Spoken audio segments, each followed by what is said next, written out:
ఈరోజు నేను తక్కువ టైంలో అయిపోయే అందరికీ తెలిసిన పకోడీ చేస్తున్నాను. దానికి కావాల్సిన ఆనియన్స్, జీలకర్ర, సాల్ట్ నా స్టైల్లో చేస్తున్నాను. కొంచెం జీలకర్ర వేసుకుందాము,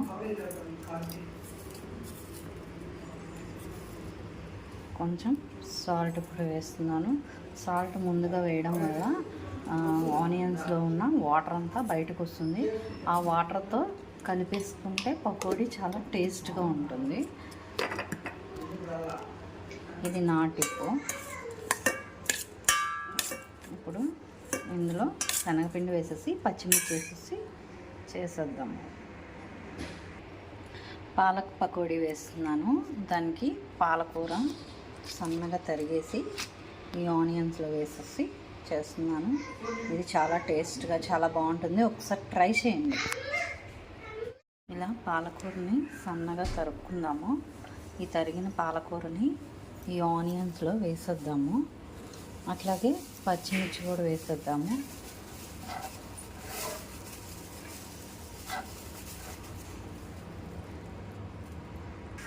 ఇలా పచ్చిమిర్చి కూడా వేసేద్దామండి.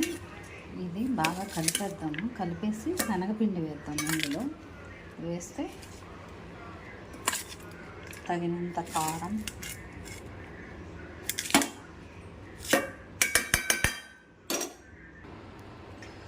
ఇలా బాగా కలుపుకున్న తర్వాత దీనిలో తగినంత శనగపిండి వేద్దాము.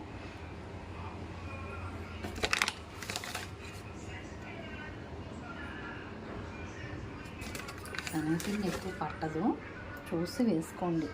ఒక 4 స్పూన్స్ అలా సరిపోయిద్దేమో.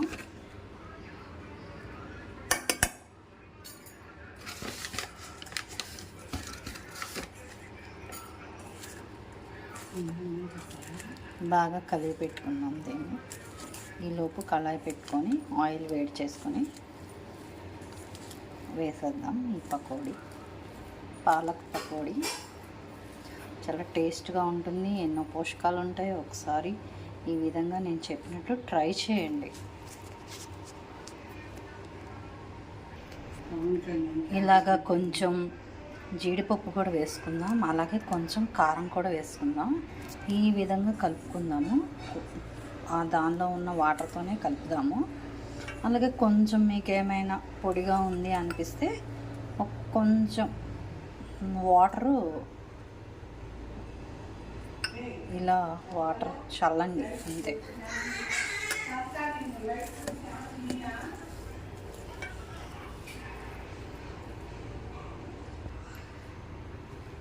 కళాయి వేడెక్కిన తర్వాత ఈ పకోడీని వేసేద్దాం.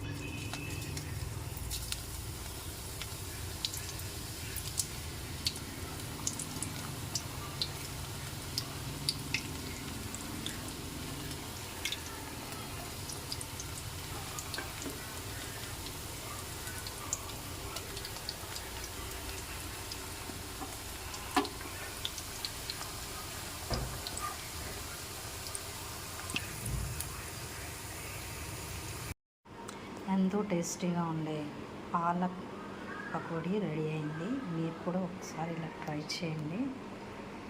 ఈ స్నాక్స్ చాలా బాగుంటుంది, అలాగే హెల్తీ స్నాక్. Thank you.